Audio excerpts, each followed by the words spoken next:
Hello, welcome back to Algebra. I'm Jason with MathScience.com, and today we're going to tackle the topic of writing these quadratic functions in vertex form. And this is part one. We have a couple of lessons here to get this topic across.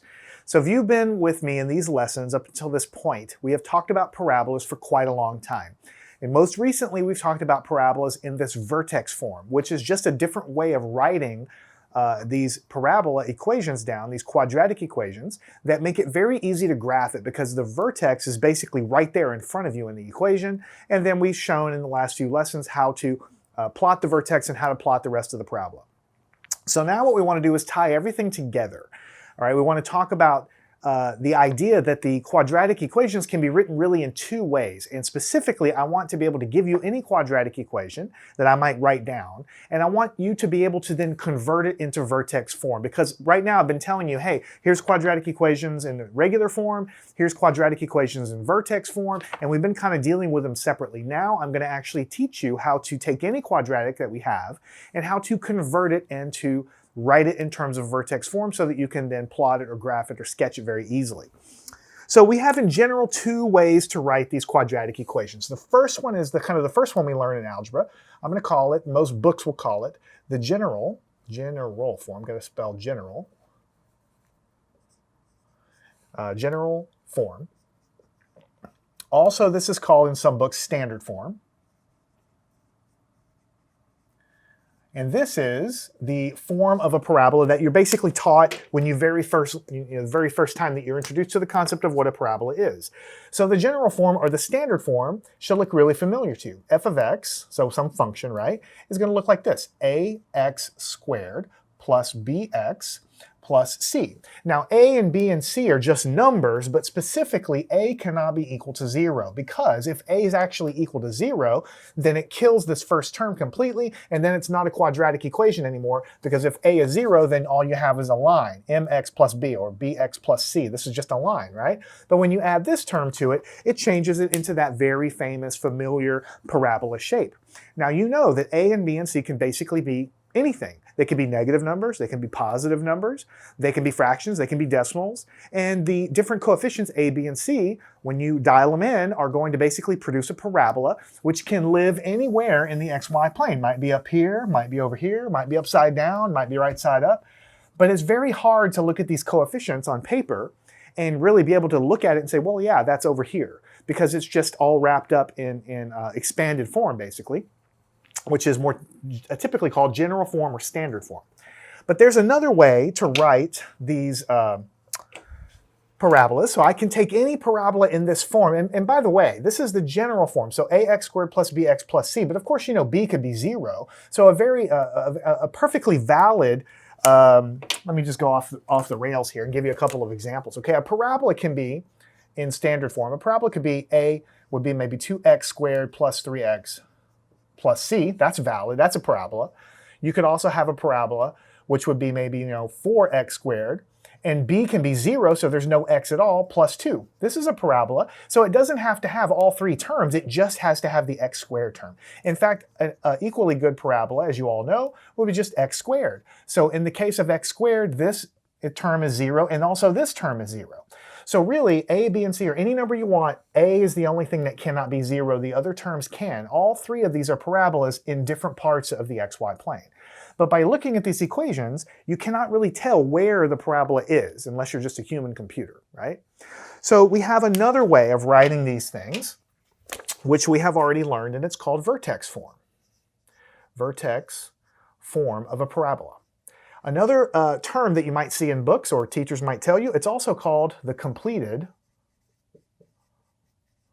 square form. Now you might say, oh my gosh, completing square, what does that mean? Well, we have already learned in previous lessons how to complete the square. It's a topic that we've covered in the past. I've covered it extensively. So if you have no idea what completing the square is, then you probably should go back to my previous lessons because I've covered it extensively.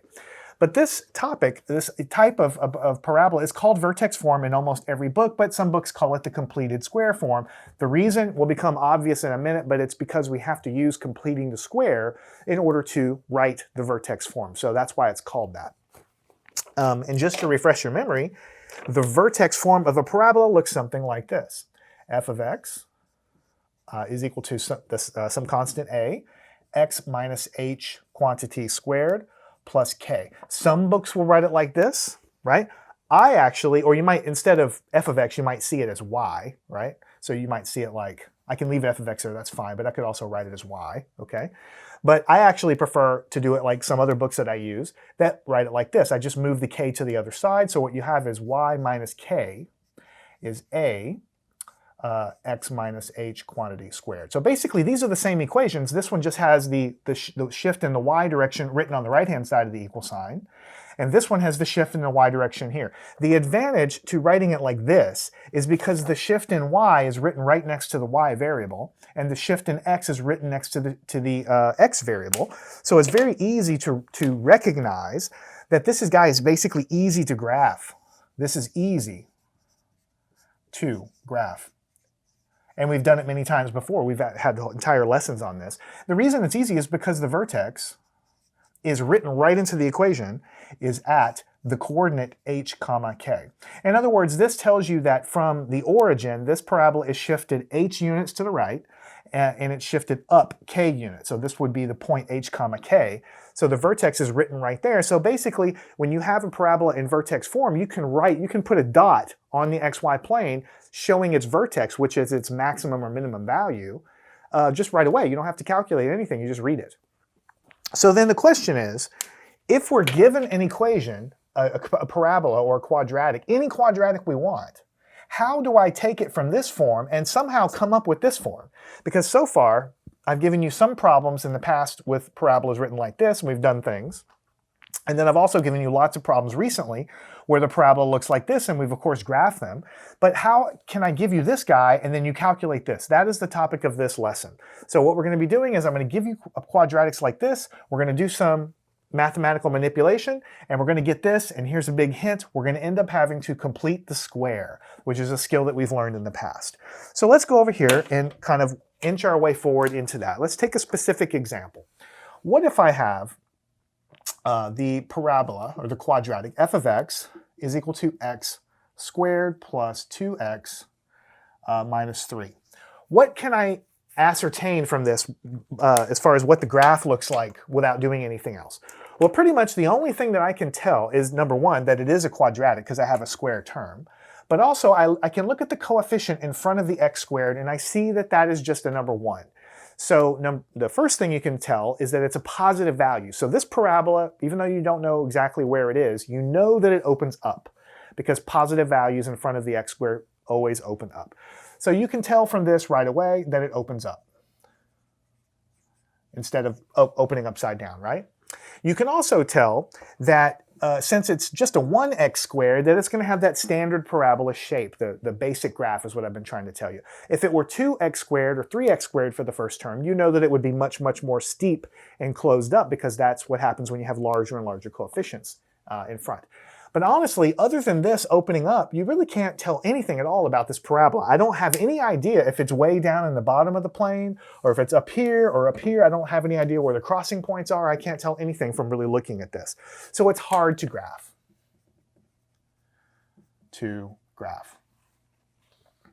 So ultimately, I want to get this thing into the form of this. I want to get into form that looks like this. Y minus k, a, x minus h quantity squared. And some books, again, I tell you, has the k value over there, but this is how I generally write this guy down. Now, why is this thing called completed square form, or sometimes it's called the perfect square form? It's because this guy right here differs from this quite obviously because of this term is a perfect square. It's a perfect square. In other words, I'm able to manipulate this equation into a form where I have a binomial squared like that, right? You can always do that with every one of these quadratics. I can give you any quadratic, and I'm going to show you how to manipulate it so that on one side of the equal sign, I'm going to have a perfect square like that. When I say perfect square, what I mean is, in terms of binomial, it's just a binomial squared, but the analog back to numbers would be, a perfect square would be like 3 squared. or a perfect square would be like 4 squared. Well, this can be written in such a way where I can have this perfect binomial square. In other words, I don't have a bunch of terms running around expanded out. I can compactify it into something that's basically just nice and squared. And that's why it's called, sometimes you see this called vertex form, obviously, but you might see it written as perfect square form or completed square form. So now we're ready to actually jump into it. Let me go, that was kind of an introduction more than anything. We're going to work with the same exact equation, but I want a fresh board, and I want to teach you how to go from point A to point B. So if I give you the function f of x squared plus 2x minus 3, and I want to write it in that other form. The first thing you want to do, if you see it written in function notation f of x, is I want you to replace f of x with y, because it just ends up becoming a lot easier to have y's and x's. You could carry the f of x down, it would be fine, but then it would just look a little cumbersome after a while. All right, so just first thing you do, replace it with a y. That's all I've done. The next thing I want to do is I want to pretend the y isn't here. I want to complete the square over here. Remember, we did that a long time ago. And remember, the very first step of completing the square was take the number, the constant, and move it to the other side of the equal sign. Right, so here I have a minus 3, so I'm going to add 3 to both sides. So I'll have y plus 3 on the left, and x squared plus 2x on the right. So all I've done is add 3 to this side and add 3 to this side, right? So what I'm trying to do is complete the square over here. And if you remember the steps, first thing you have to do is move the constant term over to the other side. Then what you have to do is check. It's very important for the next step to check. Make sure the coefficient is a 1 in front of the x squared term. The coefficient must be 1. In this case, this coefficient already is 1, so we don't have anything else to do. In the next problem, I'm going to show you what happens when we don't have that coefficient there. But if you remember back to completing the square, we've handled that many times before. So for now, it's already done. So the next step we have to do, remember if you're just completing the square here, is we have to add 1/2 of this term, the coefficient in front of the x, we have to add 1/2 of this, square it, and we're going to add it to this side, and then we have to add it to this side. Why do we add it to both sides? Because this is an equation. So we can add anything we want to both sides of the equation that keeps it balanced. So we have to do whatever we're going to do to both sides. So let's just work on the right-hand side for the time being. Let's go and use, let's continue with the purple. So we're going to have x squared plus 2x. But what I'm going to add now is another term, and that term is going to be written like this. You open it up and you take this coefficient, you divide it by 2, and you square it. This is just a number. I know that you know that this is just 1 squared, so it means you're just adding 1. But I don't want to just put a 1 here, because if I just put a 1 there, then you don't really know how I got the 1. So I'm writing it down exactly as I would on my paper. I'm saying take this coefficient, divide it by 2, and square it. And if I'm going to add it to this side, then of course I have to add it to the other side. So it's going to be y plus 3, and you have to add exactly the same thing. Take that coefficient, divide it by 2, quantity squared. So now that we're in a position where we can see that we're just adding some number to both sides, what's going to end up happening is adding this very special number on the right-hand side makes this thing a perfect square trinomial that I can factor very nicely. So on the left, I have y plus 3 plus, this is 1 squared, which means 1. And then I have x squared plus 2x plus, again, this comes out to be 1. On the left-hand side, I have y plus 4. And on the right-hand side, I'm going to try to factor this. If I'm unable to factor it, I've already messed up, because completing the square makes it so that I can always factor the thing. That's the whole point of it. So if I cannot factor this, I've already messed up. So I'm going to open up 2 parentheses, and I'm going to put an x right here and an x right here, and I have a 1. The only way that can work is if I have a 1 times 1, and I'm trying to make a positive 2, so the only way it works is with positive signs. Check yourself. X times x is x squared.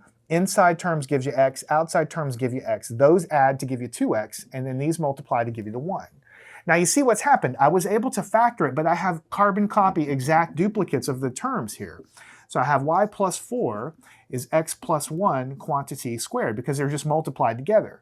I should always be able, when I factor the right-hand side after I complete the square, remember we did this a lot when we completed the square in those lessons, when you factor it, it should always be duplicate terms, because you should always be able to write it as a square. That's the whole point. You will always be able to do it that way, and we proved that mathematically back then. But if you notice, look what we ended up with. We're trying to get into a form that looks like this. we want y minus some number is some constant a, x minus some number squared.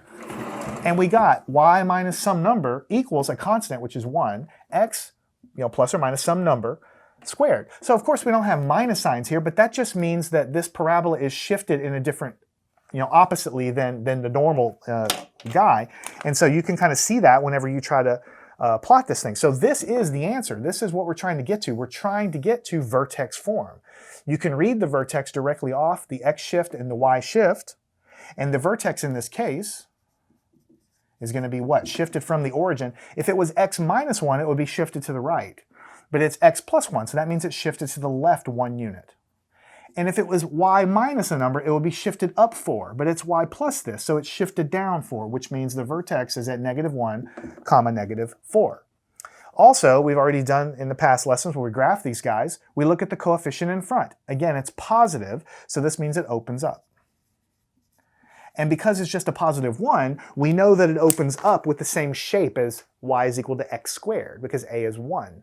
If it were 3 as a coefficient out there, it would be much more closed off. If it were negative out in front here, like -2 or something, it would be upside down, opening frowny face, and if it were -2, it would be closed in a little bit more because of what we've talked about when we've graphed these things. So now we're in a position to attempt to sketch this thing. So we're going to go over here, and we're going to try to sketch it. So the first thing you want to do when you sketch these things, obviously, is you want to put the vertex down, -1, comma, -4. So here's -1, comma, 1, -2, -3, -4. Of course, this is x, and this is y. So -1, comma, -4 means the parabola is, the vertex of it is there. You know it opens up, so this is the bottommost point of the parabola. So I could just sketch it here and say you're done, but really when you sketch parabolas, you want to figure out where the crossing points are so that you can plot them, effectively there. And so let me go ahead and try to say 2, this is 3, this is 4, 1, 2, 3, 4. I'll put a couple tick marks all over the place so you can kind of see it. So when we graph these things in the past, what we always needed to do is find these intercepts. So here is the equation. We want to find the intercept. We want to figure out where are these points that are crossing points. They're probably somewhere around here, but I want to figure that out. So I have to set y equal to 0 to do that. We've done that skill before. So just use this equation and set y equal to 0. Y plus 4, x plus 1, quantity squared. I have to solve for x. So what do I have? I have 4 equals, I can expand this out by FOIL, and this one's so easy, it's just going to be x squared plus 2 times x times 1, so 2x, plus 1 squared, like this. Whoops, I forgot a plus sign here. So it's plus 1. And then I need to subtract the 4, so it's going to be 0 equals x squared plus 2x, and then 1 minus 4 is -3. So let me just double check myself. I have x squared plus 2x minus 3, right. So now I need to try to factor this. And I'm going to factor this guy with an x here and an x here. And I have, only thing I can do to make 3 is 1 times 3 is 3, and I have a negative, so it needs to be opposite signs, and I need a plus sign here. The only way it's going to work is a plus here and a minus here. Double check yourself. X times x is x squared. This gives you -x. This gives you positive 3x. I add those together, I get the 2x. And then this gives me -3. So then I have these two guys here. If I set this equal to 0, I'll find that x is equal to 1. I move the 1 over. If I set this equal to 0, x is equal to -3. So what I've done is I've taken the equation of the parabola I found, I forced y to be equal to 0, and I figured out the x values that correspond to that, and it's at 1 and 3. So, or 1 and -3. So here's the first one at 1, then -1, 2, 3 is the other one right here, and you got to remember this is a freehand parabola, so my tick marks aren't exact. But you can see basically what happens is this is the parabola. Well, that's a very bad parabola. I'm sorry about that. But you get the idea. It goes down like this, something like this. And of course, it's a little too crunched at the bottom, whatever, but that's the general idea. These intercepts should always be equidistant on both sides of the vertex. You can see this is -1. So we have 2 tick marks for that one and 2 tick marks over for that one. And the axis of symmetry, if you're ever asked that, the axis of symmetry goes right down through this guy. The axis of symmetry has got to be x is equal to -1 because that's the vertical line at -1 that slices the whole thing in half. So this is the axis of symmetry. I'm not going to write the symmetry part down. So every one of these problems is basically going to proceed the same way. You're going to be given some kind of quadratic equation. You're going to replace this with y. Then you need to complete the square on the right-hand side. So you're going to take the constant term, move it over. You're going to check that the coefficient in front of x squared is 1. If it's not, we'll fix it. I'll show you how later, but for now, you proceed. You take the coefficient of the x term, divide it by 2, and square it. You add it to both sides. Then you simplify everything, factor. You should always get a perfect square on the right, and then basically you're done. This is the vertex form. It should be y plus or minus a number, x plus or minus a number, quantity squared. Then after that, you just graph it, and we already practiced graphing these things many, many times before. Now in the next problem, the process is the same, but completing the square part becomes a little bit trickier because there's an extra step with the coefficient I'm going to have to show you. But let's go and actually start this problem. Let's start this problem over here so I can make sure and have enough room. So the problem that we're going to solve is the following. F of x is equal to 2x squared minus 4x plus 1. Now if I asked you what does this parabola look like, the only thing you can tell me is that it opens up because it's got a positive number in front of the x squared. And because it's a positive 2, you know that it's closed in on itself a little more than the regular x squared parabola. And that's really all you know. You don't have any idea where the thing is located or anything. So what we want to do is take this guy and transform it into vertex form. So the thing we have to do is the very first thing, take the f of x and replace it with y. So 2x squared minus 4x plus 1. Next step, you take the constant term on the right and you move it over by subtraction or addition or whatever you have to do. So in this case, I have to subtract 2x squared minus 4x. So that's exactly what we did in the previous problem. We just moved the constant term over.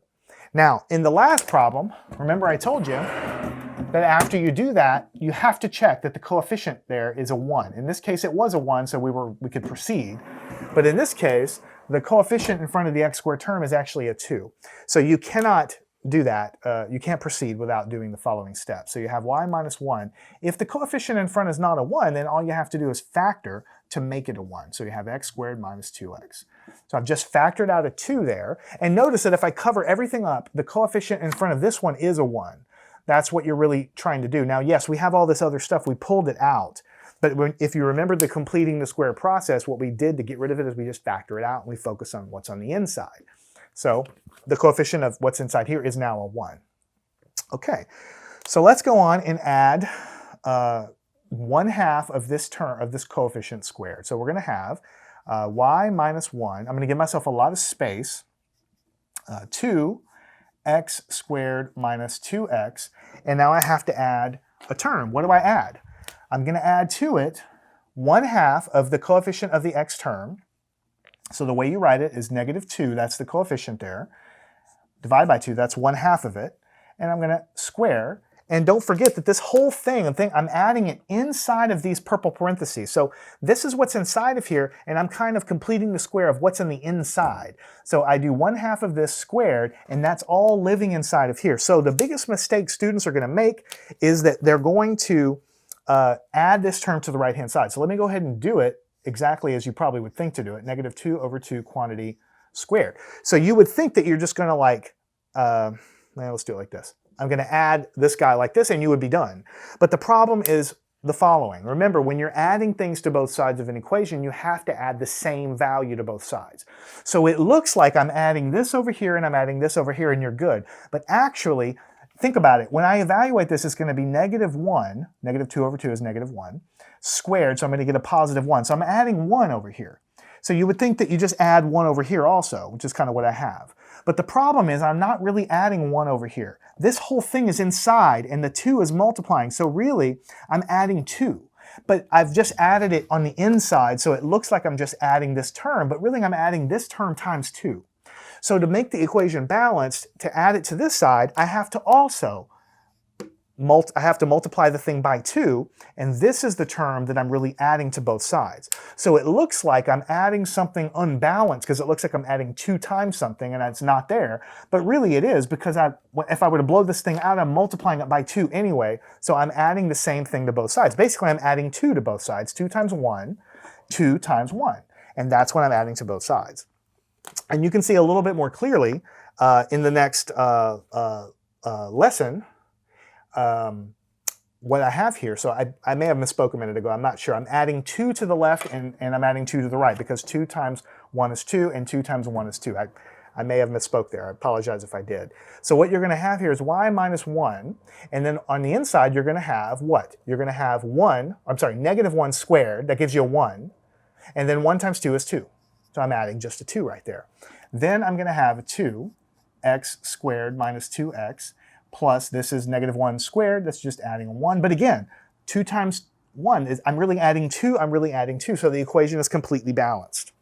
So then I have negative 1 plus 2 is 1, right? And on the right-hand side, I have a 2, and now I'm going to attempt to factor the right-hand side. If I'm unable to factor it, I've made a mistake. So I have x and x. The only way I can get a 1 is 1 and a 1, and the only way I can make this negative is to have both of them negative. Double check yourself. X times x is x squared. This gives me negative x. This gives me negative x. This gives me positive 1. The negative x plus the negative x gives me negative 2x. And of course, that's what I expect. Just like in the previous problem, when I factored it, I told you when you factor this thing, you'll always get carbon copies and be able to write it as a square. And the exact same thing happened. So what I'm able to do is say I have y plus 1 equals 2x minus 1. Now it's squared because they're multiplied together. And look at what I have. This is exactly the form that I wanted in. This is y plus or minus a number, the constant a out in front, x plus or minus some number. It matches exactly the form of the equation that I'm trying to get. That's why sometimes it's called, when I opened the lesson up, I said, this is called the vertex form of a parabola, but it's also called the completed square form because you have to complete the square to get there. So now what I want to do to finish the problem out, let me recopy this on the right-hand side. This is actually the answer to the problem. So the answer is, let me check myself, y plus 1 is equal to 2 times x minus 1 quantity squared. If you're asked to take this quadratic and change it to a vertex form, you would leave it like this.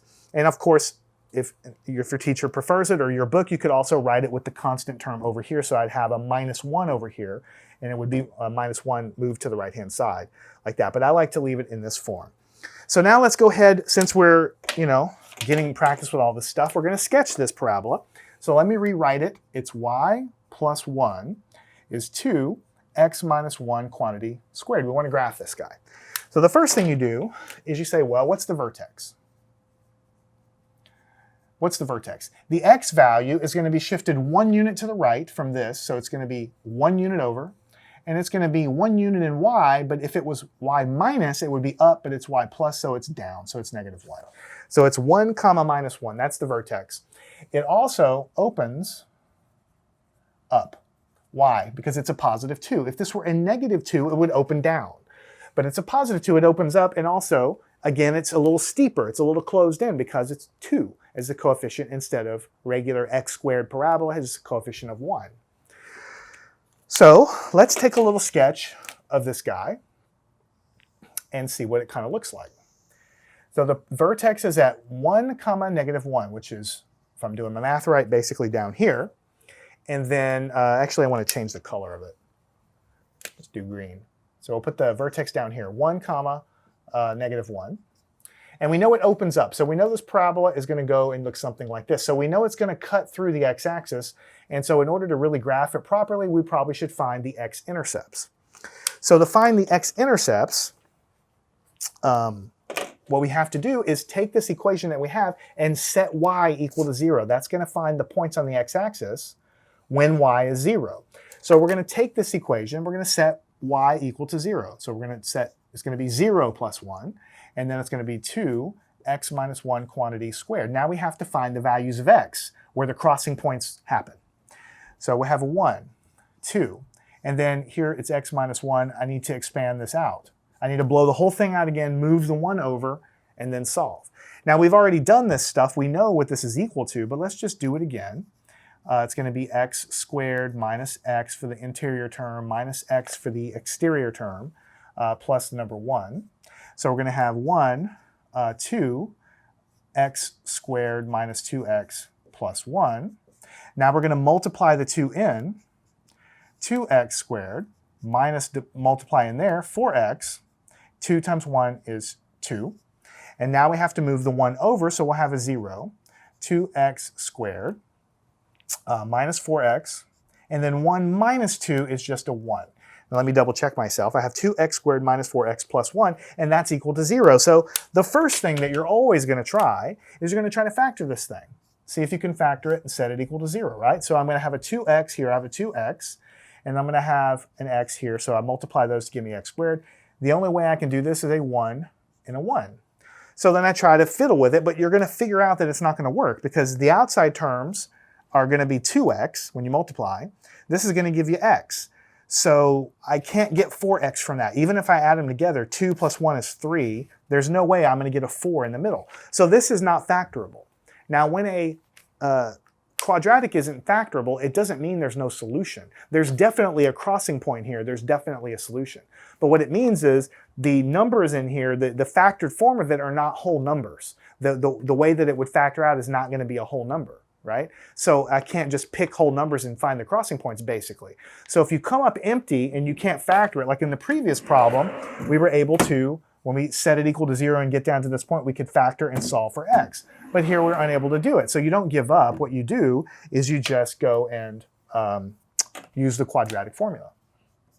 Right? So we have to use the quadratic formula on this guy. So here we say that a is 2, b is -4, and c is 1. And we have to do the quadratic formula, which is -b plus or minus b squared minus 4ac, and this is under a radical. Whoops, this whole, kind of botched that up, sorry about that. So this whole thing is there, 2a. So we have to substitute in for a, b, and c and crank through it. And I know you know how to do this, we've done it, but let's do it again together. So we have -b, but b is itself negative. So we do -4 in parentheses, plus or minus, the b is squared, so it's -4 quantity squared, minus 4 times a, which is 2, times c, which is 1. And that whole thing is under a radical and on top of 2 times a, which is 2. All right?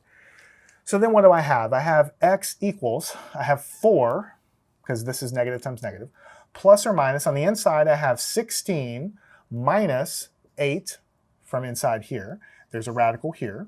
And then on the bottom, 2 times 2 is 4, which means that x is going to be equal to 4 plus or minus the square root of 8, because the 16 minus 8 is 8, and then I'm going to have a 4 on the bottom. Now if you do a factor tree on 8, you know, we could go off to the side here. I've done it so many times, it's kind of crazy. But if you do a factor tree on 8, it's 2 times 4 and 2 times 2. So really, the square root of 8 is the 2 comes out, the square root of 2 left over stays on the inside. So 8 is 2 times the square root of 2. So what you have is 4 plus or minus 2 times the square root of 2 divided by 4. Now I could simplify this further by simplifying these coefficients and all that, but really I'm trying to sketch it. So what I'm going to do is let you dump that in a calculator and say 4 plus 2 square root of 2 divided by 4. When you dump that in, you're going to get about 1.7. This is a approximate. It's not an exact. There's decimals that go on after this thing forever.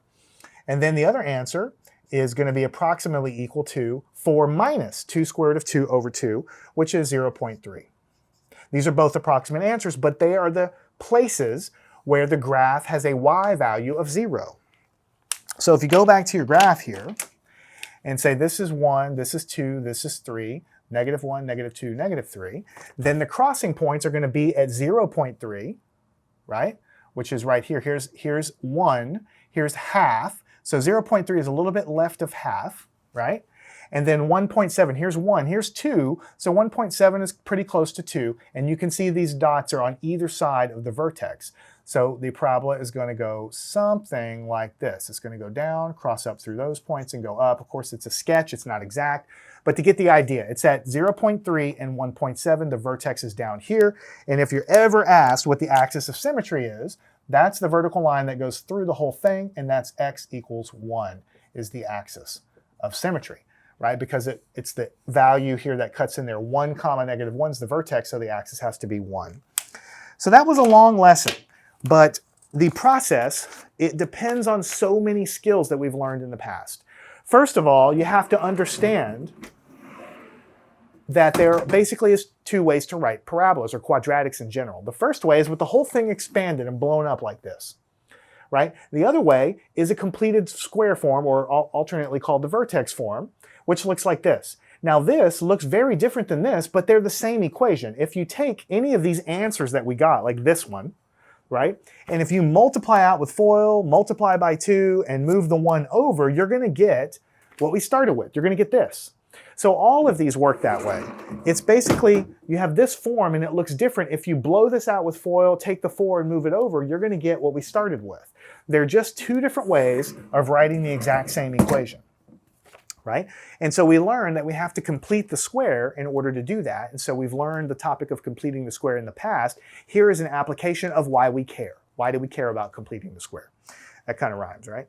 So make sure you understand this. I have one more lesson on this topic where it's the same sort of thing, where the problem complexity will be slightly more involved, but ultimately it's all the same steps. So follow me on to the next lesson. We're going to continue getting practice with writing these quadratics in Vertex form.